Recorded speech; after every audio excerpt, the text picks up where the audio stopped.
ఇప్పుడు మనం చూస్తున్నది గత ప్రభుత్వం తాలూకు వారసత్వం. నేను ఎందుకు ఈ మాట అంటున్నా, నా వైపు ఆర్గ్యుమెంట్ మీకు తెలియజేస్తాను. ఇంట్లోకి గౌరవ ముఖ్యమంత్రి గారు సతీమణిని ఆ రోజున అసెంబ్లీలో దూషించారు. నా సంగతి మీ అందరికీ తెలిసిన నన్ను ఎలా దూషించారు, ఏ స్థాయికి పెరిగిపోయారంటే గత ప్రభుత్వంలో అప్పటి ముఖ్యమంత్రి కనుక ఆదేశిస్తే నన్ను చంపేస్తానని ఒకడు, మా ఇంట్లో ఆడపడుచుల మీద అఘాయిత్యం చేస్తాను ఇంకొకళ్ళు, నా చిన్న బిడ్డలను చూడకుండా వాళ్ళను కూడా మానభంగాలు చేస్తామని చెప్పే సన్నాసులు, ఒక తండ్రిగా, ఒక భర్తగా, ఒక సగటు పౌరుడిగా నా కోపం నాకు ఎందుకుంటాయి. కానీ ఆ రోజున్న ఒక్క పోలీస్ కూడా, అయితే డీజీపీ, ఇంటెలిజెన్స్ ఐజీ కానీ, లా అండ్ ఆర్డర్ వ్యక్తులు కానీ ఒక్కడు మాట్లాడలా. They threatening. పవన్ కళ్యాణ్ చంపేస్తాం, పవన్ కళ్యాణ్ ఇంట్లో ఆడవాళ్ళని మానభంగాలు చేస్తామంటే మాట్లాడకపోతే ఏమైపోద్దంటే, పోలీసులు యాక్షన్ తీసుకోకపోవటం వల్ల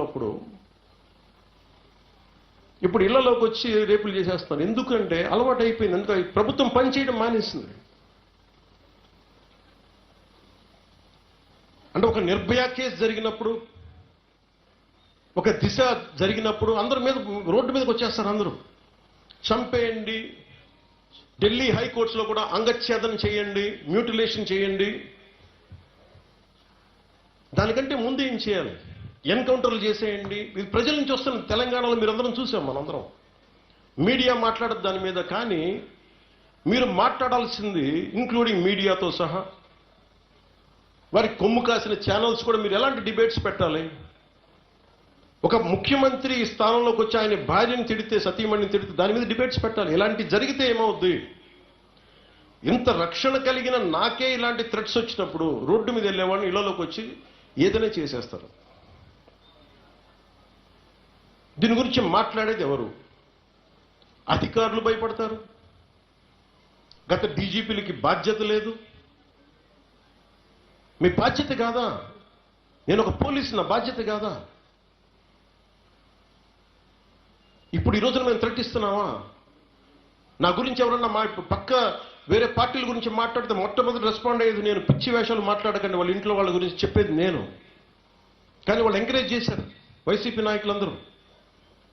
ఒక రేప్ జరిగితే ఒకటి రెండు రేపులు జరగకుండా ఏమవుతాయి అంటే, ఆ మాటకి ఈ రోజున తిరుపతిలోని, ఇంకో చిత్తూరులోనూ 5 ఏళ్ల బిడ్డని మానభంగం చేశారు. అది దాని రెస్పాన్స్. మీకు ఇది అర్థం కావాలి. మీకు ఏం మోస్తున్నాం మనం? ఎలాంటి భావాన్ని సమాజంలోకి పెడుతున్నాం? ఈ రోజున ఒక ఆడపిల్ల ఇంట్లోకి వెళ్తే మనందరం ఒక తల్లికి పుట్టిన వాళ్ళమే కదా.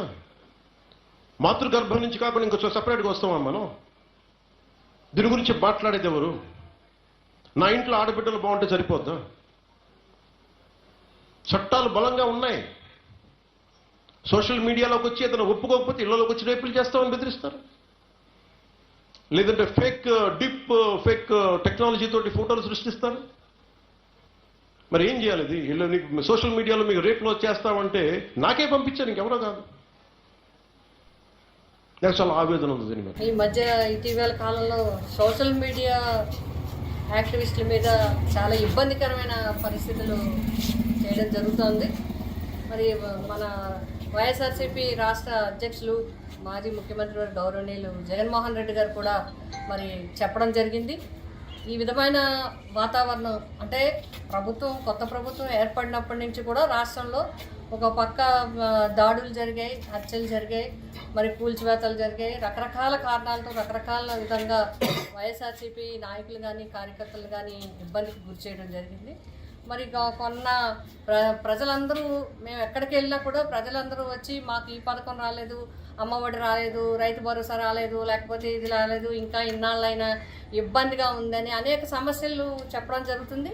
అవి సోషల్ మీడియాలో రావడం జరుగుతుంది. అంతేకాకుండా బడ్జెట్ మీద కూడా, మరి బడ్జెట్ గురించి అందరికీ తెలుసున్న విషయమే. చెప్పిన వాగ్దానాలకి బడ్జెట్కి సంబంధం లేని విధంగా ఉండడం వల్ల కూడా అందరూ వారి ఆవేదన మా దగ్గర వ్యక్తం చేసుకోవడం జరుగుతుంది.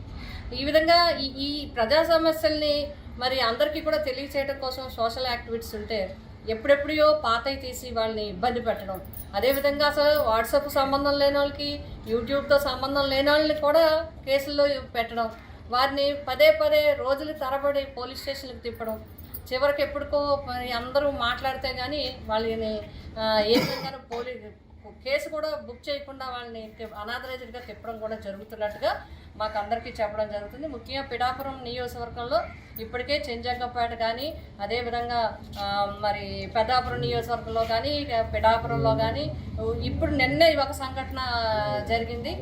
మరి యాక్టివ్గా ఉన్న ఒక వైఎస్ఆర్సీపీ యూత్ అబ్బాయిని మరి దారుణంగా కొట్టడం జరిగిందని చెప్పి మనం అందరం వార్తలు చూస్తూ ఉన్నాం. ఇంతేకాకుండా పెద్దాపురం నియోజకవర్గం తుని, తొండంగి, మిగతా ఏరియాలు, అదేవిధంగా మన జిల్లాలో చూసుకుంటే, మన పార్లమెంట్లో చూసుకుంటే చాలా చోట్ల ఈ విధంగా ఇప్పుడిప్పుడే ఫోన్ చేయడం కూడా, ఇప్పుడే మాకు ఫోన్ చేయడం జరిగింది. 3 రోజుల నుంచి రమ్మంటారు, రాత్రి వరకు కూర్చోబెడుతున్నారు, పంపుతున్నారు.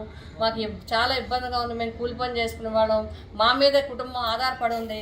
ఈ విధంగా అన్యాయంగా కేసులు పెట్టడం మేము ప్రభుత్వాన్ని కోరుతున్నాం. ఎట్టి పరిస్థితుల్లోనూ ఇలాంటివి ప్రజాస్వామ్యంలో ఇది ప్రజాస్వామ్యాన్ని అపహాస్యం చేసినట్లు అవుతుంది.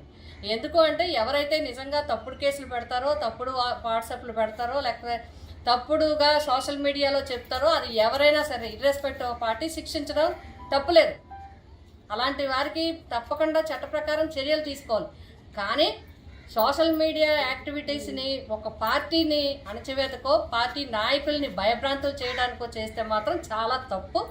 కాబట్టి మేమందరం కూడా ఇప్పుడు ఎవరైతే కేసుల మీద పిలుస్తున్నారో పోలీస్ స్టేషన్కి, మీరెవరూ భయపడద్దు. లీగల్గా మన పార్టీ చూస్తుంది. అదేవిధంగా మేమందరం నాయకులకు కానీ, కార్యకర్తలకు కానీ ఇన్వాల్వ్ అయిన ఎవరైతే ఉంటారో మేము వారికి అండగా ఉంటాం. మీరందరికీ కూడా మేమందరం కలిసికట్టుగా మనం ఈ విషయం మీద పోరాడతాం.